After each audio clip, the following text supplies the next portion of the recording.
삼손을 잉태한 마노아 부부라는 제목을 가지고 말씀을 전하고자 합니다. 미국에 가서 밭에 각종 씨를 뿌리면서 이렇게 작은 씨에서 정말 열매가 맺힐까라는 생각이 들었어요. 저는 지금까지 시골에서 한 번도 살아본 적이 없기 때문에 씨를 처음 뿌려봤습니다. 시간이 흐르면서 각종 열매가 달리는 것을 보면서 뿌린 대로 거두는 아주 큰 기쁨을 맛보았습니다. 한 알의 씨가 얼마나 소중한지 경험을 하면서 하나님께서도 우리의 이 작은 믿음이 겨자씨처럼 성숙하기를 원하시는 것 아닌가라는 생각을 해보았습니다. 삼손을 이 세상에 보내실 때 아마도 이런 마음이셨을 것이다 라는 생각을 했어요. 이 세상에는 죄인들을 사망에서 건져줄 단 한 명의 의인조차 없기 때문에 죄가 없으신 예수님께서 직접 오신 것입니다. 죄가 없으신 예수님이 죄를 대속하신 것처럼 하나님께서는 나실인인 삼손을 세워서 이스라엘을 구원하시려고 하신 것입니다.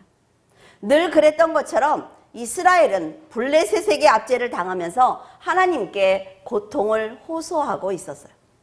하나님께서 그런 이스라엘을 구원하기 위해서 마노아 부부를 눈여겨보신 것입니다. 아기가 없는 마노아 부부는 생명의 주인이신 하나님께 아주 간절히 기도드렸을 것입니다. 그러자 여호와의 사자가 마노아의 아내에게 오셔서 너희들은 곧 아들을 낳게 될 것이다 라는 말씀을 하셨습니다. 여기서 너무나 궁금한 게 있었어요.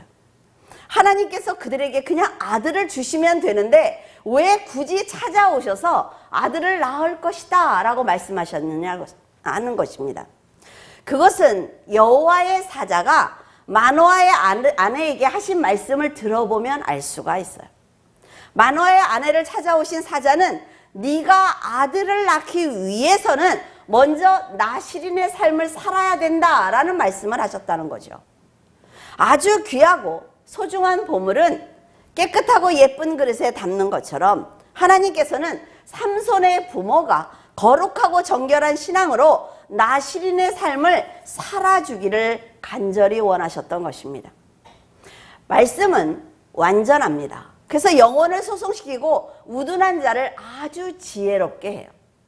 삼손의 부모가 여호와를 경외하는 마음으로 순결하고 정결한 신앙을 가진다면 삼손을, 그 맡겨주신 삼손을 품기에 아주 귀한 그릇이 될 것입니다.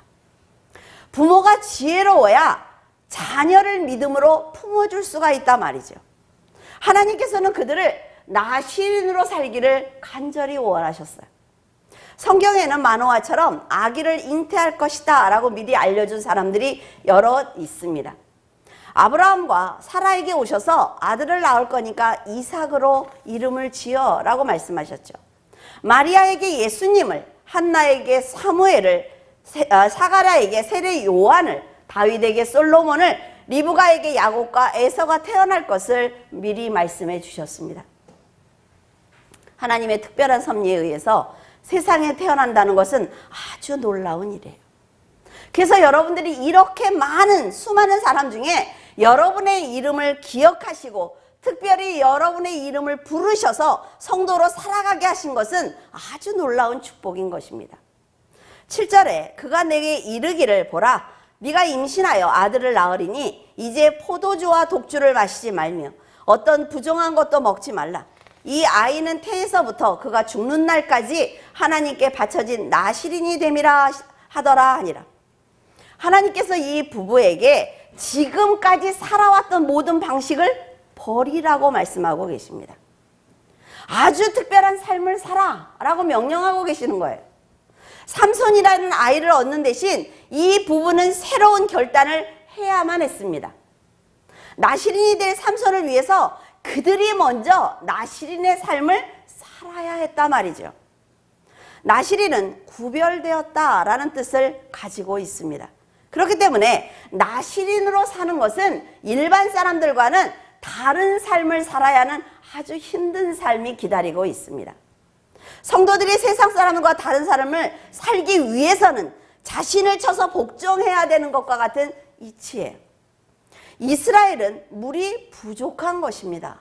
그래서 포도주를 음료로 마시고 있었어요. 그런데 하나님께서 그것조차 마시지 말라고 하셨으므로 그들은 살기가 힘들었을 것입니다. 사도 바울은 몸이 좋지 않은 디모데에게 네 몸을 위해서 포도주를 조금씩 써라 라고 말한 것을 보면 물이 부족한 이스라엘에서 포도주를 마시는 것은 보편적이었다라는 것을 알 수가 있습니다. 그런데 그럼에도 불구하고 지금 포도주를 마시지 말라는 거예요. 포도주는 포도를 발효한 즙이잖아요. 그렇죠? 근데 독주에 해당하는 쉐칼은 과실주나 곡주를 말하는데 하나님께서는 그 독주는 물론 음료로 사용되는 포도주도 모두 금하신 것입니다. 나시린은 부정한 것을 먹지도 만지지도 말아야 하며 언제나 구별되고 거룩한 삶을 살아야 되기 때문에 일반인으로 살아온 마노아 부부는 힘든 일이 많았을 것입니다. 모든 사람들이 쉽게 하는 일을 나 스스로 절제하는 것은 아주 힘든 일이에요. 하지만 하나님의 나라와 하나님의 백성을 위하는 일이기 때문에 그들은 죽도록 순종해야 하는 것입니다. 삼손을 잉태한 어머니가 술을 마신다면 삼손에게 영향을 끼칠 것입니다. 삼손의 아버지가 술에 취하면 삼손을 제대로 교육시킬 수가 없단 말이죠. 왜냐하면 술은 이성을 잃게 만들기 때문에 그렇습니다.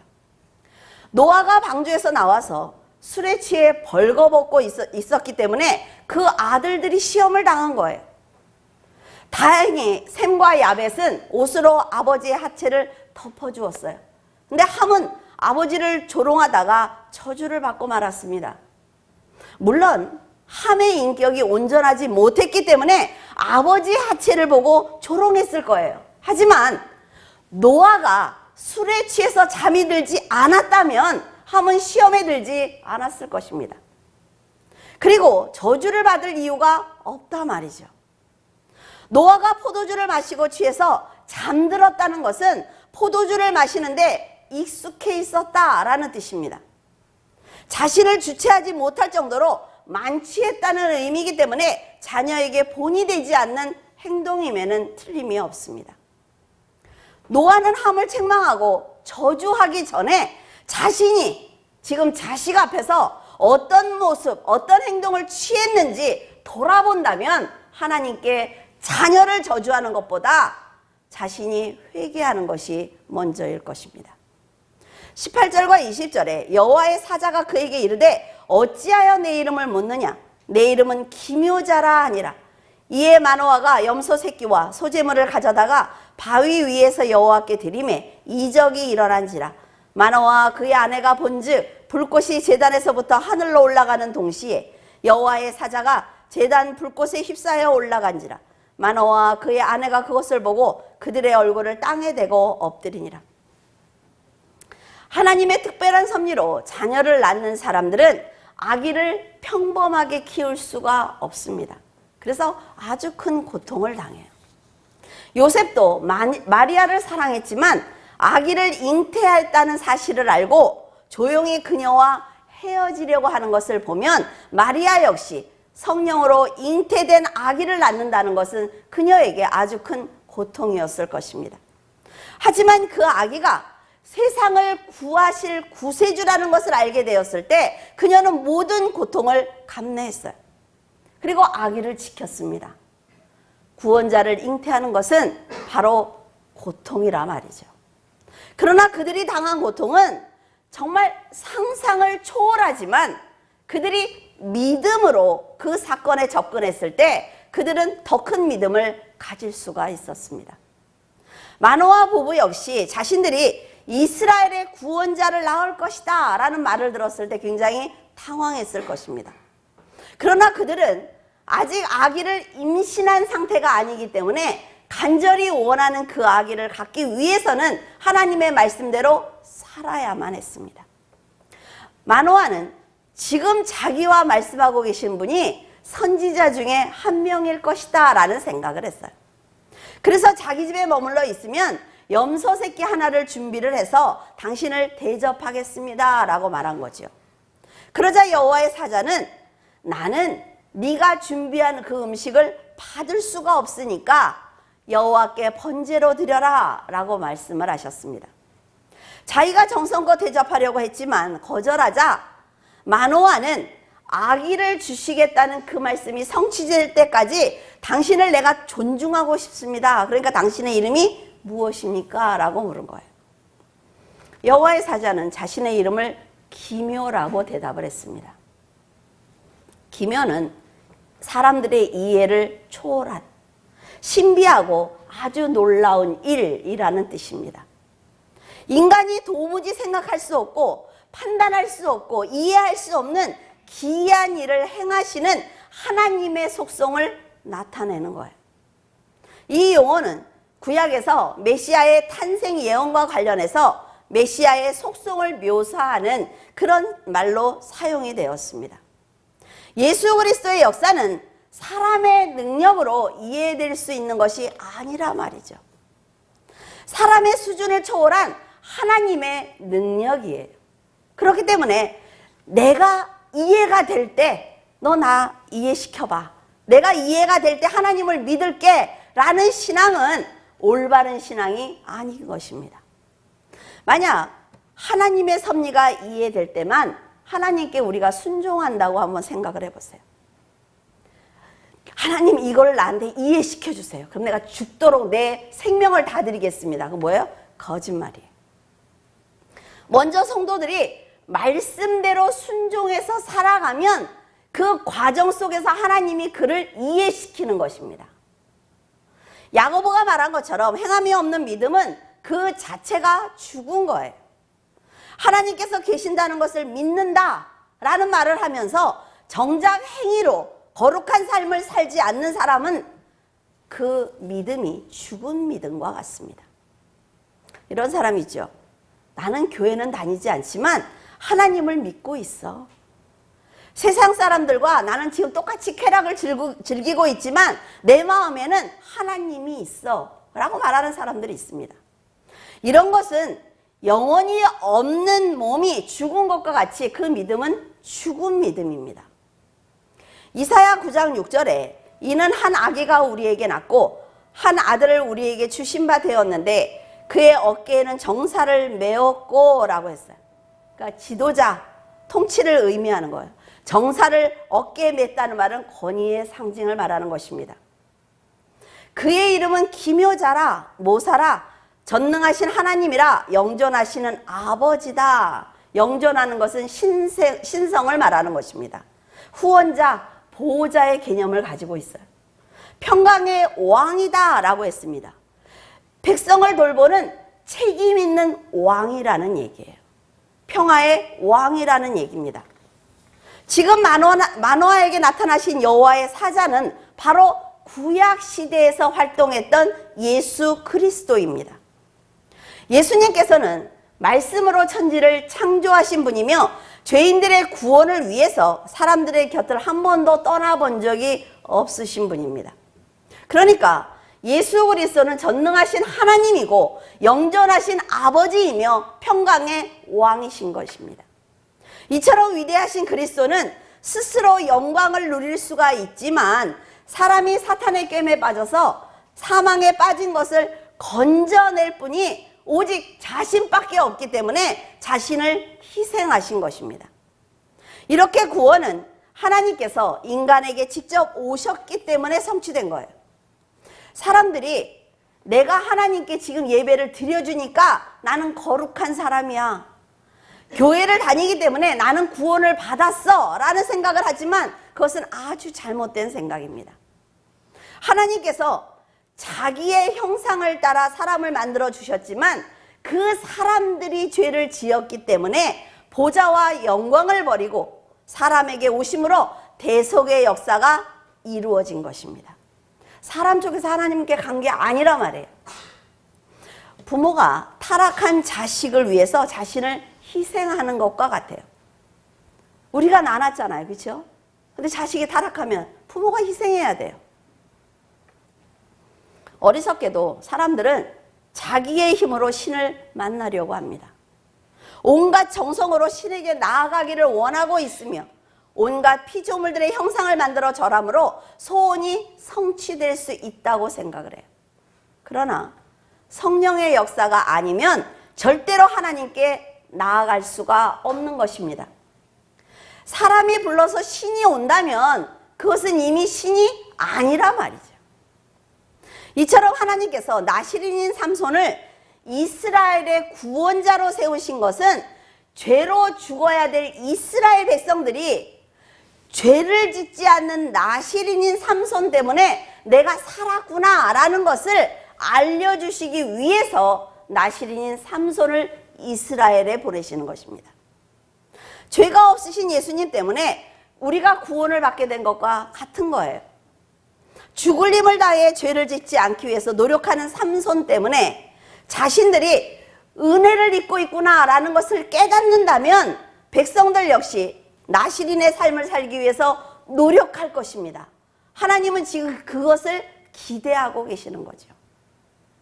자신을 위해서 희생한 부모의 은혜를 깨달은 자녀가 부모처럼 믿음으로 정직하게 살기 위해서 노력하는 것과 같습니다. 부모가 자기에 준 사랑을 자기 자녀에게 주려고 노력하고 부모가 열심히 사는 모습대로 최선을 다해서 자녀가 산다면 믿음은 대를 이어서 흐를 거예요. 이게 하나님이 원하시는 거란 말이죠. 마노아 부부가 삼손을 위해서 나시린으로 살아야 되는 이 사건을 통해 우리가 깨달을 수 있는 것은 성도들 역시 나시린으로 부름받은 거룩한 존재라는 것입니다. 나시린, 그러니까 구약에만 있는 일이야? 아니요. 모두가 마시는 포도주를 마시지 말아야 하는 나시린처럼 성도들은 세상 사람들처럼 마음대로 살아서는 절대로 안 되는 것입니다. 성도들이 만약 세상 사람들 모두가 하는 일인데 왜 나는 하면 안 돼? 라고 묻는다면 그 자체로 믿음이 없는 거예요. 교회에서 성도의 모습을 보이면서 개인의 삶은 세상 사람들과 전혀 구분할 수 없다면 하나님께서는 그를 성도라고 말씀하시지 않습니다. 지금 세상 사람들 모두가 그렇게 살아. 지금 우리만 그런 거 아니야. 세상 사람들은 다 그렇게 살아. 안 그렇게 사는 사람이 어디 있어? 누구나 쉽게 하는 일이야. 혼자 믿음이 있는 척하면서 유난스럽게 굴지 마 라고 말을 한다면 결코 하나님께서 그 사람에게 특별한 축복을 주시지 않을 것입니다. 여러분은 지금 여러분이 받은 축복을 한번 생각해 보시기를 바라요. 아마도 하나님의 말씀대로 살고자 한 번이라도 노력을 했을 때, 하나님께 헌신하고 싶은 마음으로 한 번이라도 충만했을 때, 그 시간이 비록 길지 않더라도 그 마음을 보신 하나님께서 주신 축복일 것입니다. 분명할 거예요. 아, 그때는 내가 진짜 정말 열심히 하고 싶었는데 이렇게 일이 잘 됐어. 내가 하나님한테 울면서 죽도록 기도했더니 하나님이 그 문제를 이렇게 풀어주셨어. 다 여러분들의 간증 아닙니까? 하나님을 사랑하는 마음을 단 한 번이라도 보여드리면 여러분의 그 소원을 응답하시는 분이 바로 하나님이라 말이죠. 성도들이 가고자 하는 천국은 그렇게 쉽게 들어갈 수 있는 곳이 아닙니다. 아, 내가 죽기 10분 전에 예수님을 믿는다고 고백하고 탁 죽으면 천국에 가겠지. 근데 언제 죽을 줄 모르니까 이게 문제라는 거예요. 이것을 알려주기 위해서 노아 가족 8명만 구원받은 것입니다. 천국은 쉽게 오는 것이 아니야. 그러니까 60억의 사람 중에 8명만 구원받았어. 내가 너한테 이걸 알려주고 싶어서 성경에 이걸 기록했어 라고 얘기하고 있잖아요, 성경이. 성경에서 볼 수 있듯이 복음을 위해서 자신의 목숨을 기꺼이 내어놓은 사람들, 억울하지만 복음 때문에 참은 사람들, 구원을 위해서 자신의 인생을 기꺼이 드린 사람들이 가는 곳이 바로 천국입니다. 이 천국은 사람이 결정했다고 해서 그 문이 열리는 것이 아니라 말이에요.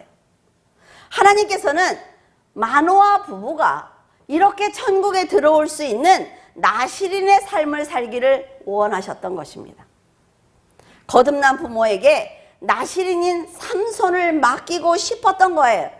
그래서 삼손이 사사로 잘 성장하기를 바라고 계셨던 것입니다.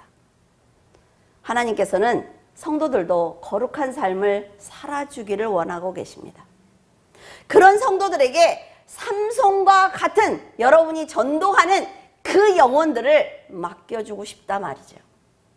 그 성도들이 또 다른 성도들을 잉태해서 하나님의 나라가 확장되기를 원하고 계시는 것입니다. 여러분은 하나님께 간절히 원하는 거룩한 성도로 살아가고 계십니까?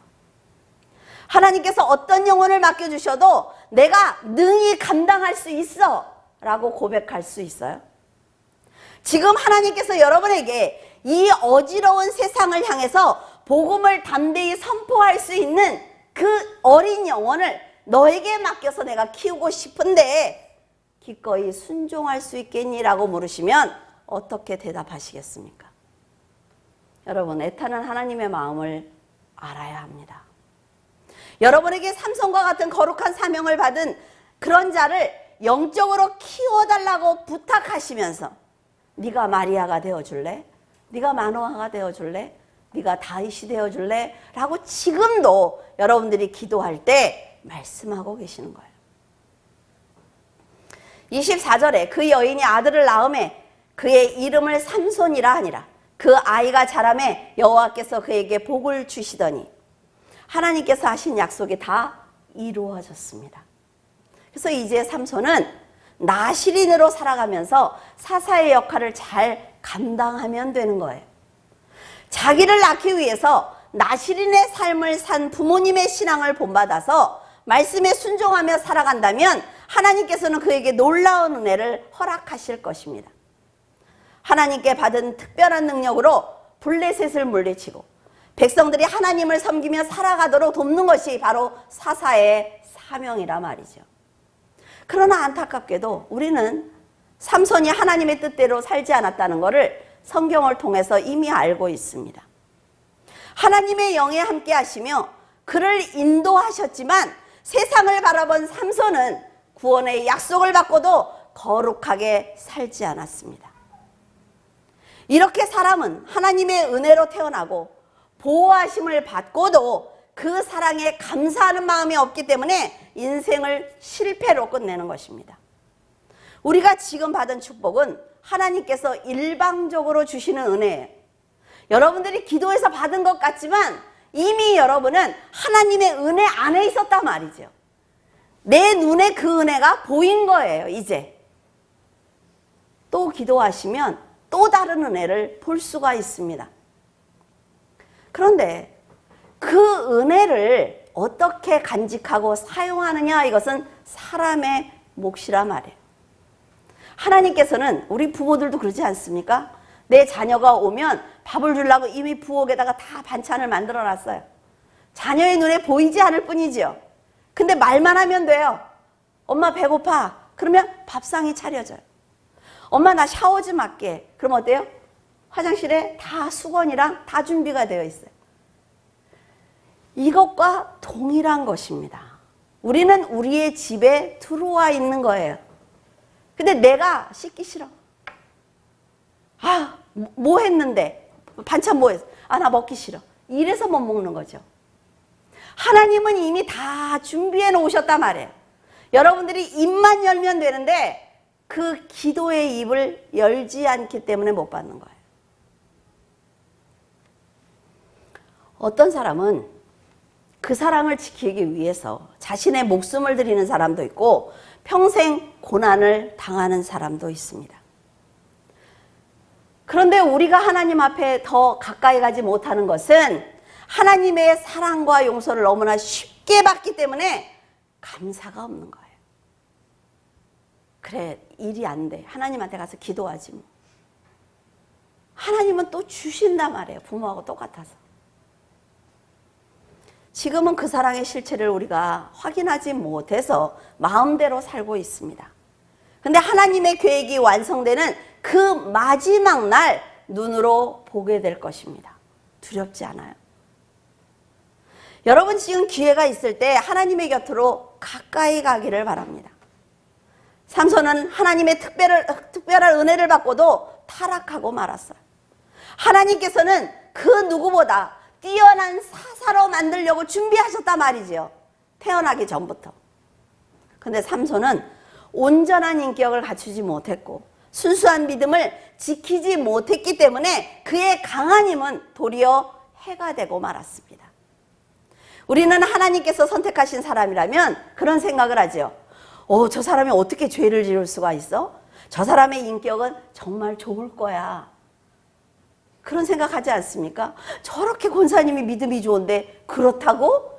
절대로 믿지 않습니다.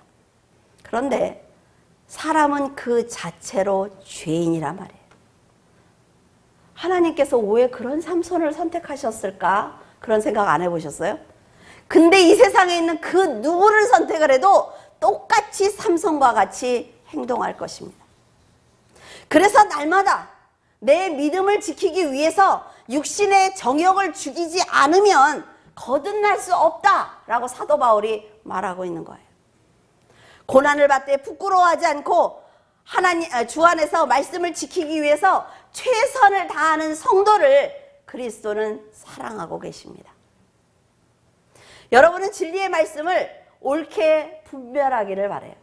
그리고 자기를 깨끗한 그릇으로 만들기를 바랍니다.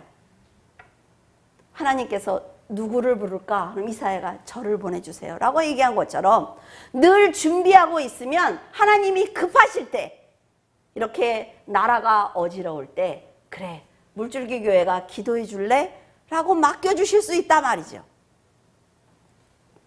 어리석은 인간은 조금만 세워주면 교만해집니다.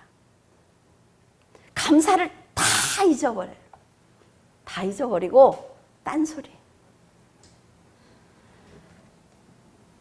우리의 악한 인격을 절대로 통제하지 못합니다. 하나님이 나한테 이걸 주셨어. 너무 감사해. 이래놓고 그걸 받으면 어때요? 다 까먹어. 다음 문제를 가지고 시험 들고 교회를 가고 싶으니 말고 싶으니 이런 소리들을 한단 말이죠. 여러분, 스스로 죽기를 자처하지 않으면 절대로 성장할 수 없습니다.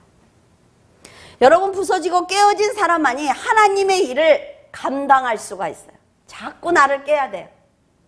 사람은 아무리 겸손하기 위해서 노력한다고 해도 완벽할 수가 없지만 하나님께서는 겸손하기 위해서 노력하는 성도를 사용하시기 때문에 마지막 순간까지 믿음을 보여드려야만 합니다. 삼손은 하나님께 특별한 능력을 받았는데도 그 힘을 자신의 것으로, 자신이 결혼하는 것, 자기의 분노, 복수 여기에 사용하다가 죽는 안타까운 현실을 맞이하고 말았어요. 삼손을 사사로 사용하시기 위해서 그의 부모들까지 나시린으로 살게 하셨지만 그는 쾌락을 즐기다가 비참한 최후를 맞이하고 말았습니다. 삼손을 향한 하나님의 은혜는 차고 넘쳤지만 그 사랑을 감당하지 못한 삼손은 그 은혜를 모두 다 버리고 말았단 말이죠. 얼마나 아까워요. 그런 능력을 어떻게 받습니까? 여러분도 하나님께 특별한 관심을 받고 있는 성도입니다. 이미 사랑을 주셨기 때문에 여러분을 향한 마음은 이미 하나님은 활짝 열려 있어요. 그래서 하나님께 사랑을 받는 것은 그리 어렵지 않습니다. 삼손을 맡기기 위해서 삼손의 부모에게 관심을 갖고 도와주신 것처럼 여러분에게 맡기실 귀한 영혼을 위해서 지금 여러분의 관심을 갖고 여러분을 도와주고 계시는 것입니다. 여러분 혼자 잘 먹고 잘 살으라고 하는 거 아니라 말이에요. 여러분들이 잉태할 그 성도, 그 영혼을 위해서 하나님이 지금 돕고 계시는 거라 말이죠. 그래서 여러분, 하나님이 관심을 가졌을 때 잘 사셔야 합니다. 여러분들이 이 나라와 이 민족을 위해서 기도하기를 원합니다. 이스라엘이 열방에 둘러싸여 있었을 때 얼마나 큰 고통을 당했습니까? 지금 우리나라가 이스라엘과 너무 동일해요. 열방에 둘러싸여 있고 안에서는 싸움하고 있고 입을 열어서 말을 하면 미련한 말만 하고 있고, 그런데 여러분 누구를 탓할 것 아닙니다. 지금 하나님 앞에 이 나라를 살려달라고 기도하셔야 돼요. 그래야 우리의 미래가 있습니다. 여러분들이 하나님 앞에 간절한 소원으로 아랜다면 하나님은 분명히 찾아오실 것입니다. 이 세상에서 지금 나시린의 삶을 사는 삶, 성도로 살아가는 여러분이 하나님을 향해서 마음을 연다면 하나님은 분명히 여러분들 때문에 이 나라를 지켜주실 거예요. 저는 그렇게 믿습니다. 성도의 삶을 살고 있는 여러분이 하나님께서 맡겨주신 영혼들을 전도자로 키워낸다면 하나님께서는 여러분을 보호하시고 도와주실 것입니다. 여러분, 세상이 굉장히 커 보이지 않습니까? 절대로 나는 이길 수가 없어. 내 능력으로는 안 돼라는 생각이 들지 않아요? 그런데 하나님 안에서 세상을 보면 별거 아니라 말이에요. 하나님의 보좌에서 바라보는 성도들은 하나님의 형상을 닮아 있습니다. 그리고 거룩하고 정결하고 순결해요. 빛이 나고 있죠. 그래서 어둠이 감히 공격하지 못하는 것을 하나님은 보좌에서 지금도 보고 계시는 것입니다. 여러분은 할 수 있습니다. 나라와 민족을 위해서 기도할 수 있고 삼손처럼 귀한 영혼을 품을 수가 있습니다. 언제나 담대한 믿음으로 들은 말씀을 소중히 여기며 지혜롭게 살아가는 성도가 되시기를 예수 그리스도의 이름으로 축원을 드립니다.